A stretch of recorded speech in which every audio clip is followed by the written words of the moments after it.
sans tarder, je me tourne vers François Georgeon, qui va nous parler pour une demi-heure des relations politiques au XIXe et XXe siècle. Donc relations politiques naturellement entre la France et l'Empire ottoman. Merci Jean-François. Donc je prends la suite des exposés qui ont eu lieu ce matin, et notamment ceux qui étaient consacrés aux relations politiques entre la France et l'Empire ottoman, pour vous parler du 19e et 20e siècle, comme il est marqué sur le programme. C'est, nous disons, un long 20e siècle qui irait jusqu'en 1914, pour dire que ce sont des relations qui commencent mal et qui finissent mal.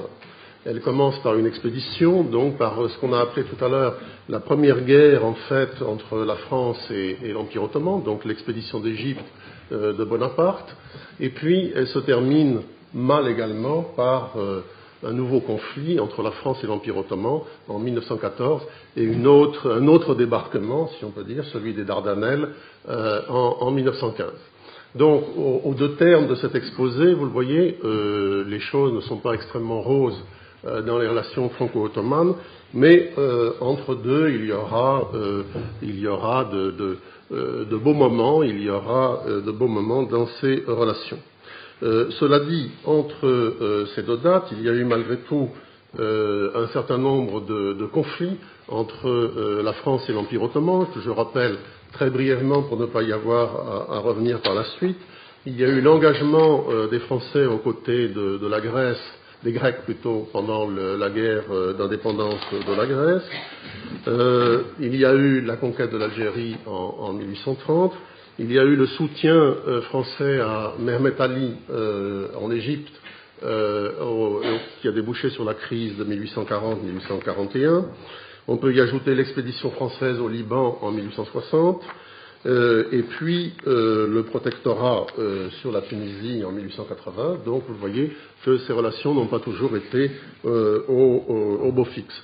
Comme vous le voyez, tous ces lieux que je viens de citer concernent la Méditerranée, en fait, parce que la Méditerranée a été, au XIXe siècle, comme d'ailleurs dans les siècles précédents, l'espace fondamental des relations entre la France et l'Empire ottoman. Malgré tout, comme je le disais, malgré ces contextes qui sont un peu négatifs, eh bien, malgré tout, il y a eu des périodes de fort rapprochement entre la France et l'Empire ottoman, d'influence forte, on peut dire, de la part de la France sur l'Empire ottoman. Citons l'époque des Tanzimat, par exemple, l'époque des réformes engagées en 1839, sur laquelle j'aurai l'occasion de revenir. Citons aussi la révolution jeune turque de 1908, qui se fait, au moins officiellement du côté des jeunes turcs, au nom des idéaux français. Et puis, également, il faut rappeler qu'en 1914, c'est-à-dire à la fin de notre période, la France est d'assez loin la première puissance financière dans l'Empire ottoman, et certainement Jacques Tobie nous le rappellera tout à l'heure, et elle est d'autre part celle dont le poids culturel, sur le plan des écoles en particulier, et de l'enseignement, est le plus considérable. Voilà très rapidement donc poser, si vous voulez, les éléments du cadre de ces relations entre la France et l'Empire ottoman, donc dans ce que j'appellerais commodément le long XIXe siècle. Ces relations donc ne reposent pas sur rien, elles ont un héritage dont on a parlé ce matin. Elles se raccordent, si vous voulez, au siècle précédent, donc aux alliances dont on a parlé au XVIe siècle, et puis à ces rapprochements qui ont eu lieu d'une manière épisodique au cours des XVIIe et XVIIIe siècles, mais qui forment malgré tout une trame, alors est-ce mythe ou réalité, mais malgré tout une trame qui est vue comme positive des deux côtés sur les relations entre la France et l'Empire ottoman. Elles se fondent également, ces relations, au XIXe siècle sur les capitulations, donc on en a beaucoup parlé. Les dernières, comme l'a rappelé Ethem, sont celles de 1740. Il y aura après ça des traités de commerce avec la France, mais aussi avec d'autres puissances, d'ailleurs à peu près au même moment, c'est-à-dire en 1839 et au début des années 1860, qui en fait renouvellent et réaffirment, si vous voulez, les conditions qui se trouvaient dans les capitulations. Ces relations se greffent également sur une présence commerciale forte de la France, qu'Étienne nous a parlé à la fin du XVIIIe siècle, le commerce du Levant, et l'un des ambassadeurs à Istanbul à cette époque parlait de l'Empire ottoman comme de la plus riche colonie du royaume, et les relations commerciales, vous le voyez, sont également bien en place à ce moment-là. Alors, ce qu'il y a, c'est que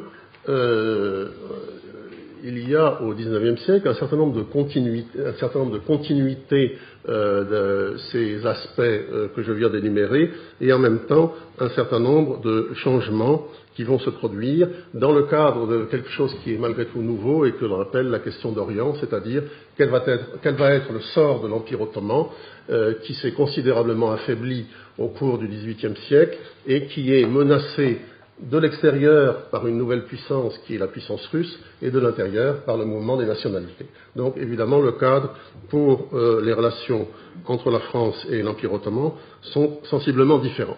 Malgré tout, ce que l'on peut dire, c'est que dans l'ensemble, au cours du XIXe siècle, la France a soutenu une politique dont on a déjà parlé tout à l'heure, c'est-à-dire de protection de l'Empire ottoman.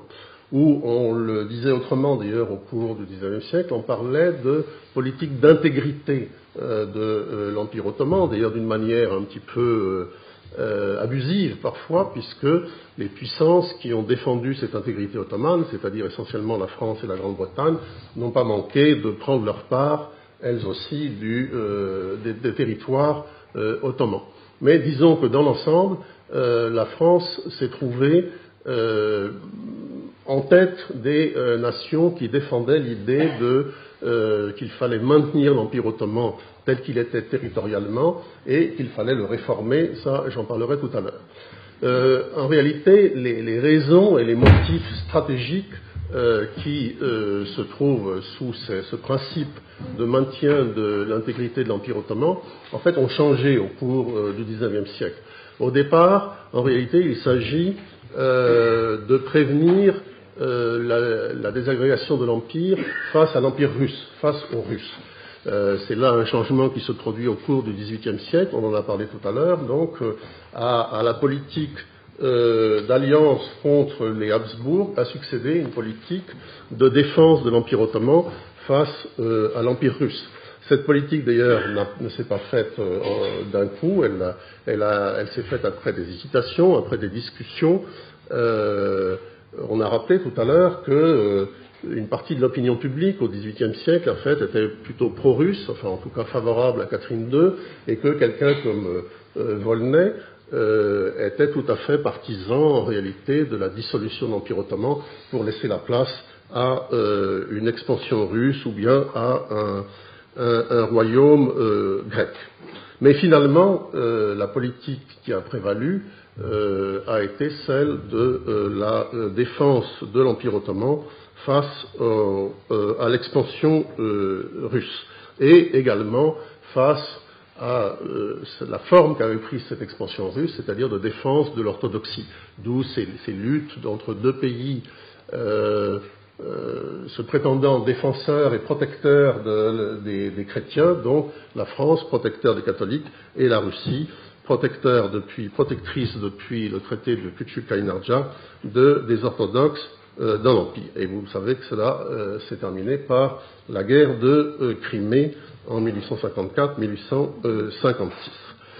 À cette raison stratégique, donc défendre l'Empire ottoman, défendre son intégrité face à la menace russe, en fait, on a succédé progressivement, et sans qu'il soit possible de donner une date précise, une autre raison, les intérêts économiques et financiers de la France, de l'Empire ottoman, devenant extrêmement importants, eh bien, il est devenu vital pour les intérêts français que l'Empire ottoman soit maintenu plutôt que déchiré ou démembré entre un certain nombre de nations.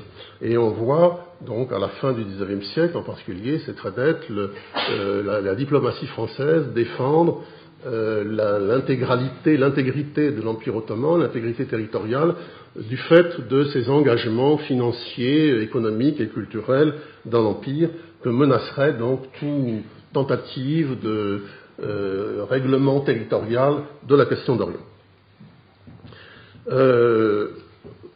Donc, c'est pour dire que finalement, ce n'était d'ailleurs plus en contradiction avec le premier élément stratégique à partir de l'alliance franco-russe. Donc, en réalité, les deux objectifs, si vous voulez, se sont trouvés être en cohérence.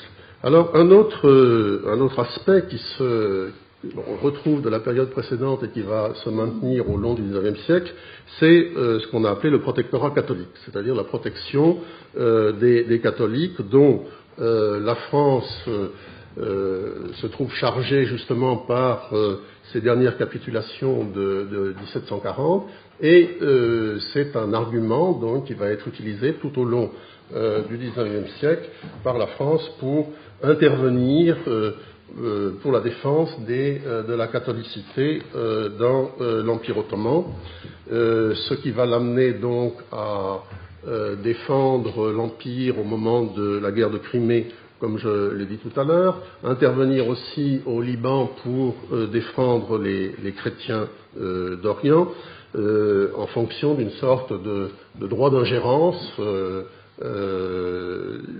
Peut-être c'est un des premiers exemples d'ailleurs que l'on trouve dans l'intervention française, dans l'expédition française de 1860.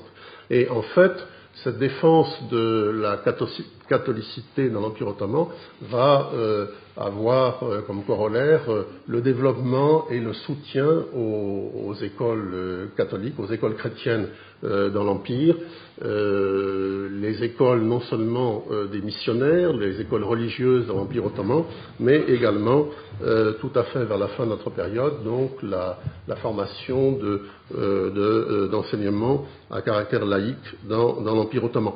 De toute façon, même la République radicale, comme vous le savez, soutiendra les congrégations religieuses et les écoles religieuses dans l'Empire ottoman, selon l'idée que de toute façon elle diffuse dans l'Empire ottoman la langue française et les idéaux français et les idées françaises. Donc voilà quelque chose, si vous voulez, qui n'est pas nouveau. En fait, ces facteurs ne sont pas nouveaux, mais ils se trouvent évidemment en partie renouvelés au cours du XIXe siècle. Un mot aussi sur ce plan-là de l'image de l'Empire ottoman en France au XIXe siècle. Cette image, elle aussi, elle est beaucoup plus difficile à saisir au XIXe siècle parce que, en fait, elle est très émiettée, si vous voulez, en multiples facettes. Mais elle est aussi un héritage des temps qui précèdent, c'est-à-dire à une période d'intérêt, de curiosité, à succéder la peur et finalement le mépris et l'utilisation très fréquente à partir de la fin du XVIIIe siècle du terme de barbare pour désigner donc les Ottomans. Alors l'image au XIXe siècle, elle va se maintenir, une image dans l'ensemble négative, mais au fond, elle sera liée, je dirais surtout, d'abord, au philhellénisme, c'est-à-dire elle sera inversement liée, disons, à l'image que l'on aura et aux préjugés favorables en faveur des Grecs, donc luttant pour leur indépendance au cours de la période 1821-1830, et puis ensuite, s'agissant de la Crète, au milieu des années 1860. Donc on peut dire que, dans un premier temps, l'image négative des Turcs que l'on trouve chez Victor Hugo, chez les romantiques, etc., sera surtout finalement une image inversée de l'image qu'ont les Grecs de cette vision extrêmement favorable aux Grecs au cours du XIXe siècle. Et puis, peu à peu, cette image va prendre d'autres tournures. À la différence d'autres pays, d'autres grandes puissances, par exemple comme la Grande-Bretagne ou les États-Unis, où l'image de l'Empire ottoman est très fortement marquée par les missionnaires protestants, par les églises également. En France, c'est différent. En réalité, ceux qui contribueront à façonner une image de l'Empire ottoman, ce sont plutôt des intellectuels, des hommes politiques, et on va le voir au moment des massacres des Arméniens en 1895-96, on va voir justement que, alors que ce sont les églises et les missionnaires protestants qui se mobilisent en Angleterre ou aux États-Unis, en fait, en France, ce sont des intellectuels qui vont d'ailleurs bientôt se retrouver parmi les rangs des Dreyfusards quelques années plus tard, ce qui est intéressant. Et les historiens ont dit que c'était en quelque sorte cette mobilisation en faveur des Arméniens avait été comme une sorte de répétition générale de l'affaire Dreyfus. Mais il n'y a pas en France d'attaque aussi violente qu'il y a eu, par exemple, en Angleterre. Il n'y a pas eu l'équivalent de Gladstone et de ces fameuses déclarations extrêmement violentes contre les Turcs en 1876, à l'orée de la guerre russo-turque. Par contre, un certain nombre de défenseurs de l'Empire ottoman, mais peu nombreux, de Lamartine jusqu'à Pierre Loti, mais tout ça ne pèsera pas véritablement, ne pèse pas sur la politique de la France à l'égard de l'Empire ottoman. Et à la fin du XIXe siècle, d'une certaine manière, on peut considérer que l'image de l'Empire ottoman est en partie contaminé par l'impérialisme français, même si l'Empire ottoman n'est pas occupé, même s'il n'est pas une colonie. En fait, il y a probablement une contamination, si vous voulez, de la façon dont on considère les musulmans des colonies. Et finalement, le jugement extrêmement négatif d'un Ernest Renan sur l'islam dans les années 1880 va porter également sur l'Empire ottoman et sur les Turcs. Alors, l'Empire ottoman, la France, donc au XIXe siècle, c'est une grande puissance parmi d'autres grandes puissances. Elle n'a pas une place tout à fait particulière. Elle se trouve donc mêlée à cette question d'Orient, si vous voulez, et elle va, comme les autres puissances, s'appuyer sur un certain nombre de réseaux, sur un certain nombre de forces que l'on retrouve pour d'autres pays, pour d'autres grandes puissances. D'abord, un réseau diplomatique, on a parlé de tout ça, si vous voulez, pour la période précédente, mais qui s'est beaucoup renforcé au cours du XIXe siècle. L'ambassade à Constantinople reste un très grand poste, reste un poste de première importance dans la hiérarchie diplomatique française. Mais même si il y a de grands ambassadeurs français, de très grands noms de la diplomatie qui se retrouveront à Péra, donc dans le bâtiment de l'ambassade de France, il n'y a pas malgré tout de personnages équivalents à certains grands ambassadeurs anglais. Je pense par exemple à Stratford Canning au moment des Tanzimat, russe, là je pense à Ignatieff dans les années 60-70, ou même allemand comme Marshal von Bieberstein tout à fait à la fin de l'Empire. Au fond, il n'y aura pas, si vous voulez, une sorte d'éminence grise qui fabrique la politique ottomane, mais de très grands diplomates malgré tout, comme Cambon, comme Constant, comme Bompard, d'ailleurs avec des approches tout à fait différentes. À côté de cela, le réseau consulaire s'est considérablement développé.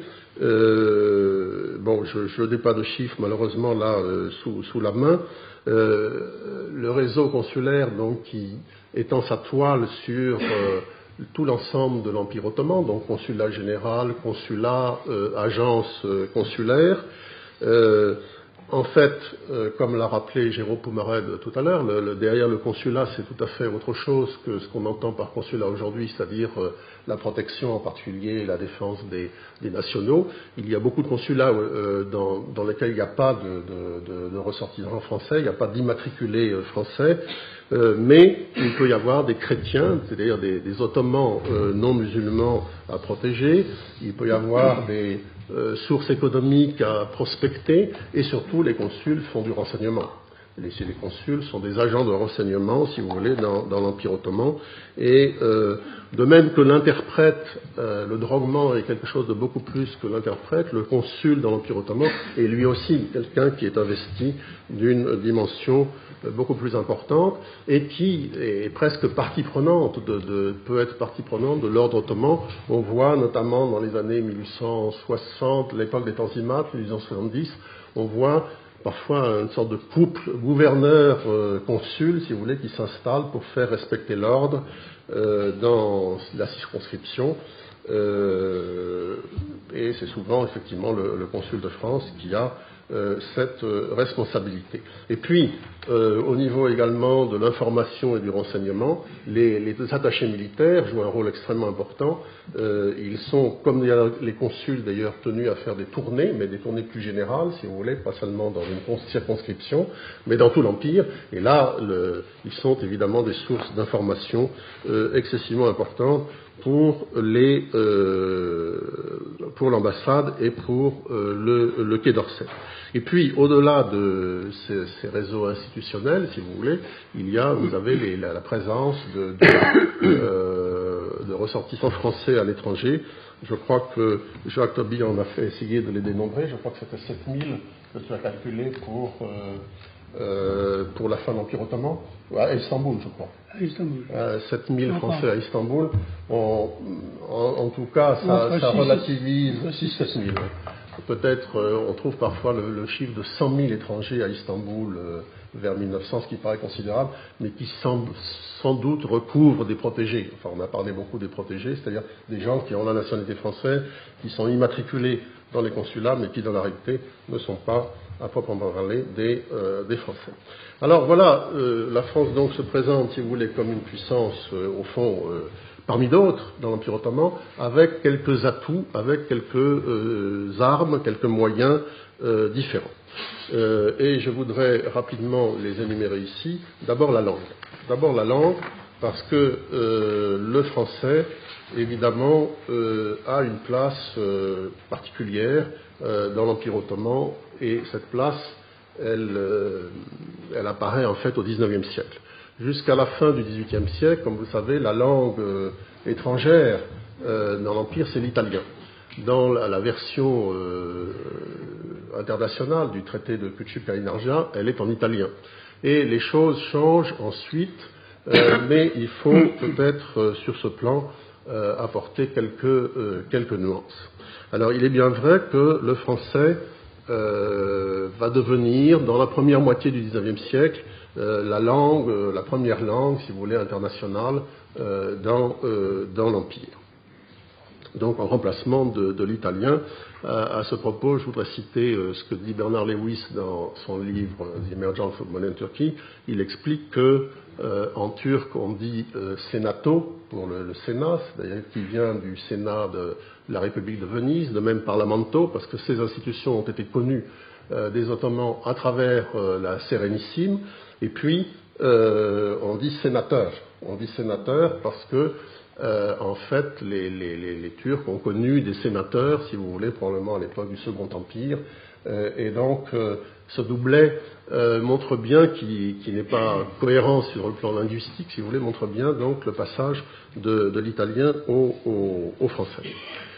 On peut dire que vers le milieu du XIXe siècle, le français a acquis le statut de la langue internationale dans l'Empire ottoman. Il devient dominant. Les premières traductions d'œuvres occidentales se font du français en ottoman. C'est le cas du Télémaque de Fénelon, par exemple, traduit en 1859 et qui, je crois, est la première œuvre traduite d'une langue étrangère en ottoman. Et puis, les archives diplomatiques ottomanes commencent à être rédigées en langue française à l'époque des Tanzimat, je crois au début des années 1860. Elles le seront complètement jusqu'à la fin de l'Empire. Sinan Kuneral vient de publier un livre tout à fait intéressant, qui sont les documents diplomatiques ottomans sur la guerre de 1870-71. Et vous verrez, si vous parcourez ce livre, qu'en réalité, toutes les dépêches ottomanes, qu'elles viennent de Berlin, de Paris, de Madrid ou de quoi que ce soit, ou de Londres, sont rédigées en français. Et d'ailleurs, en très bon français, en plus. Donc, c'est évidemment important et c'est aussi intéressant pour ceux qui veulent travailler sur ces archives. Donc, ça facilite un petit peu le travail. Alors, donc, la langue, le français va se généraliser, mais pas d'une manière, pas en même temps, si vous voulez. Par exemple, au Proche-Orient, il faudra attendre la fin du XIXe siècle pour que le français s'impose au Liban ou bien en Syrie comme la langue internationale. Alors qu'est-ce que ça représente pour les Ottomans? Le français, c'est un moyen de communication avec l'extérieur, si vous voulez. C'est le moyen, on pourrait le comparer à ce qu'est l'anglais aujourd'hui, d'une certaine façon. C'est-à-dire, tout ce que l'on veut faire avec l'étranger doit passer par le français. Et c'est vrai aussi, inversement, pour les Européens, puisque lorsque les Anglais ou les Allemands publieront des journaux dans l'Empire ottoman, ils le feront en français pour parvenir, et ça va durer jusqu'au début de la période kémaliste. C'est aussi, et donc le français donne à l'ottoman qui le connaît, et qui le connaît bien, évidemment un pouvoir tout à fait exceptionnel, puisque c'est ce qui lui permet, si vous voulez, de communiquer avec l'extérieur. C'est que Findlay a montré que énormément de gens aux affaires étrangères, si vous voulez, maîtrisaient le français, donc accédaient à des positions importantes. Ça donne un petit peu le pouvoir qu'a la technocratie aujourd'hui, c'est-à-dire le pouvoir d'un savoir qui n'est pas partagé, si vous voulez, le pouvoir d'un savoir qui est entre quelques happy few et qui leur permet donc de faire l'interface entre l'Empire ottoman et le monde extérieur.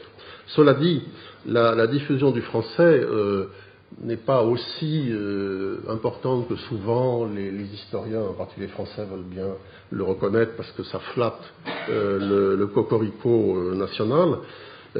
Par exemple, dans sa thèse sur les pachas, Olivier Bouquet a montré que la connaissance des pachas qu'il a étudiés en français était un peu plus limitée qu'on pouvait l'imaginer de la part de ces hauts fonctionnaires.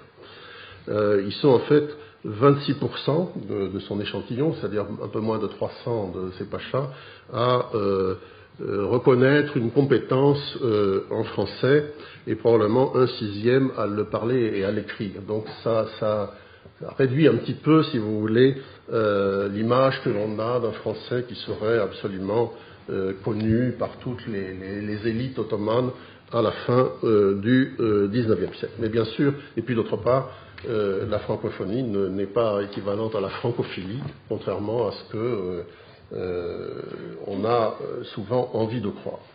Le deuxième, il me reste plus beaucoup de temps, la deuxième arme au service de la France, si vous voulez, quelque chose que n'ont pas les autres grandes puissances, c'est l'idéologie.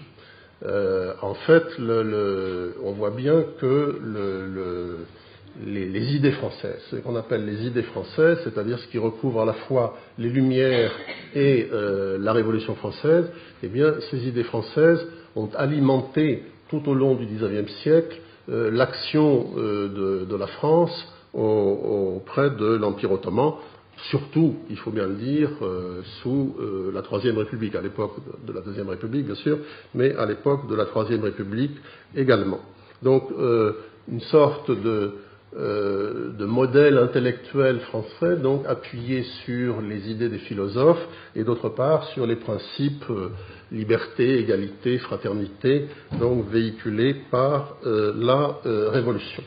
Cela dit, ces idées françaises, elles ont effectivement eu un impact très important dans l'Empire ottoman. Vous savez qu'il y a eu des discussions sur l'impact de la Révolution française dans l'Empire ottoman, Bernard Lewis mettant en valeur le fait que la Révolution française étant un phénomène laïque, séculier, c'était plus facile pour les Ottomans de franchir le pas vers les concepts issus de la Révolution française, ce qui est peut-être discutable. En tout cas, sur le moment, la Révolution française, comme vous le savez, a surtout provoqué des phénomènes de rejet, bien sûr, anti-monarchiques, on coupe la tête aux têtes couronnées, etc. Tout cela est évidemment très mauvais. Et l'historiographie ottomane a pendant longtemps porté cette marque, si vous voulez, d'un refus d'une révolution violente, de la terreur, et au profit donc d'une histoire beaucoup plus soft. Maintenant, pour les idées françaises, en fait, on voit ces idées donc greffées sur les philosophes et la Révolution française.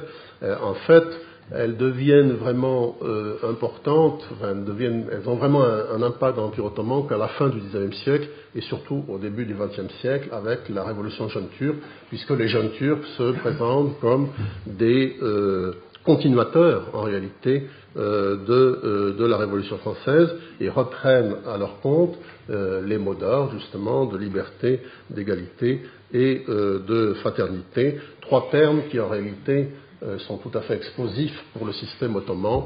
Je ne vais pas m'étendre là-dessus, puisque je n'ai même plus 5 minutes, puisque ça fait déjà quelques minutes que Jean-François m'a tendu le mot fatidique. Je crois que ce qui est important, enfin, juste un mot à propos quand même de la Révolution française, je veux rajouter, c'est l'idée chez les Ottomans que, et peut-être que la France et la Révolution française marquent le sens de l'histoire. Je pense que c'est quelque chose d'extrêmement important, c'est-à-dire qu'ils peuvent lire l'avenir, d'une certaine façon, en lisant le devenir de l'histoire française, et finalement qu'on va... en suivant ces sillons, eh bien, on arrivera, nous aussi, à la modernité. Alors, le troisième facteur important dans la présence française dans l'Empire ottoman, elle est institutionnelle, et finalement, elle a peut-être été plus importante. C'est-à-dire, on voit que la législation napoléonienne, les codes, et en particulier, non seulement les codes, mais la codification, c'est-à-dire l'idée de regrouper dans des ouvrages l'ensemble des lois et des règlements, si vous voulez. En fait, cette idée a été tout à fait fondamentale à l'époque des Tanzimat. Donc, d'une certaine façon, l'Empire a été presque plus important que la Révolution et en même temps plus rapidement important par ses effets dans l'Empire ottoman. Alors, on voit le code pénal qui a été en 1858 presque adopté du code pénal français, le code commercial également, c'est-à-dire là où il y avait des conflits entre ottomans et étrangers, et puis également, dans le domaine du code civil, c'est un peu différent, mais on voit que de toute façon, l'idée de codification, si vous voulez, a été reprise en grande partie à la France napoléonienne, y compris lorsque les lois étaient fort différentes. C'est le cas, par exemple, du code foncier de 1858, qui en fait reprend, en la codifiant, justement, la législation ottomane. Cela dit, est-ce que pour autant, alors, les Tanzimat marquent sur ce plan, si vous voulez, sur le plan institutionnel, une sorte d'apogée, en quelque sorte, de la présence française dans l'Empire ottoman, puisqu'il y a non seulement ces institutions, ces codes, mais il y a les lycées de Galatasaray, il y a un conseil d'État qui est ouvert en 1868 à la suite du voyage de Abdulaziz à Paris. Je vous rappelle, c'est le premier et le seul voyage, en fait, d'un sultan ottoman invité par Napoléon III à l'exposition universelle de 1867. Alors, et j'allais terminer ce très bref exposé par, mais je ne sais pas, là je regarde à nouveau ce papier, en essayant de me prendre un certain nombre de limites de cette présence de la France dans l'Empire ottoman. Je vais passer là-dessus pour peut-être dire un mot de ce à quoi invitait le programme, enfin plutôt l'argumentaire du programme, qui était de demander dans quelle direction la recherche historique doit-elle être poursuivie. Et en réfléchissant à cela, je me suis rendu compte qu'il y avait en fait, dans le domaine des relations franco-ottomanes au XIXe siècle, beaucoup de choses qui restaient à faire en réalité, contrairement à ce qu'on peut croire. Par exemple, nous n'avons pas de biographie des ambassadeurs français. Il n'y a pas d'études sur certains de ces ambassadeurs qui ont joué un rôle extrêmement important tout au long de Touvenel à l'époque des Tanzimat jusqu'à Bompard à la veille de la guerre. D'autre part, et bien en deçà des ambassadeurs, on voit que beaucoup de gens anonymes dans l'ombre, si vous voulez, ont joué un rôle important dans l'influence française ou tout au moins dans le passage, des rôles de passeurs, si vous voulez, très souvent des secrétaires, pour écrire toute cette correspondance en français, vous comprenez bien qu'il fallait, bien entendu, pas mal de gens autour de soi, tout un staff, disons, et ces gens sont intéressants à étudier si on arrive à, évidemment, les saisir. J'avais essayé il y a déjà longtemps d'en étudier quelques-uns, mais en fait c'est très difficile de voir exactement l'impact qu'ils ont pu avoir, mais probablement les idées françaises ne sont pas passées que par l'écrit, mais aussi par toutes sortes par l'oralité, par des conversations, si vous voulez, qui la plupart du temps échappent à l'historien.